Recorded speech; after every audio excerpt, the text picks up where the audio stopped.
त्याच पद्धतीने बैलगाडी क्षेत्रात वर्ल्ड कप कुठल्या मैदानाला आपण असं म्हणूया, अर्थातच पुशेगावचं मैदान. तर आता पुशेगावच्या मैदानात भूमिपूजन झालेलं आहे. नक्की मैदान कधी भरतंय, कशा पद्धतीनं रूपरेषा असणार आहे हे सगळं विचारूया. पूर्ण आता यात्रा कमिटी आली. मैदान किती तारखेला होते? मी डॉक्टर सुरेश सर्जेराव जाधव, माजी चेअरमन.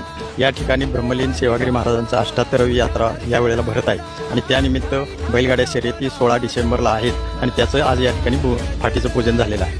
सगळ्यात महत्त्वाचं बक्षीस कसं राहणार ते सांगा. परमपूज्य सद्गुरू सेवागिरी महाराजांच्या 78व्या पुण्यस्मरणानिमित्त होत असलेल्या बैलगाड्या शर्यतीमध्ये पहिलं बक्षीस असणार आहे 2,78,000 रुपये, 78 रुपये. त्यानंतर दुसऱ्या नंबरचं बक्षीस आहे 1,71,078 रुपये. तिसऱ्या क्रमांकाचं बक्षीस आहे 1,51,078 रुपये. चतुर्थ क्रमांक आहे 1,25,078 रुपये. पाचव्या क्रमांकाचं बक्षीस आहे 1,78,000 रुपये. अशी अनुक्रमे एकूण 10 बक्षीस या ठिकाणी आहेत आणि आज फाटीपूजन झालेलं आहे. खरं तर महाराष्ट्रात सगळ्यात मोठी बैलगाडा शर्यत ही पुशेगावची होती आणि ही हिंद केसरी मैदानाची फाटीपूजनाची आज या ठिकाणी मुहूर्तमेढ रोवलेली आहे. मी सर्व बैलगाडी मालकांना, चालकांना आवाहन करतो की या सुवर्ण संधीचा आपण फायदा घ्यावा. रामकृष्ण हरी. किती गाड्यांची नोंद अपेक्षित आहे? मी बाळासाहेब जाधव, माजी चेअरमन व विद्यमान विश्वस्त सेवागिरी देवस्थान ट्रस्ट पुसेगाव.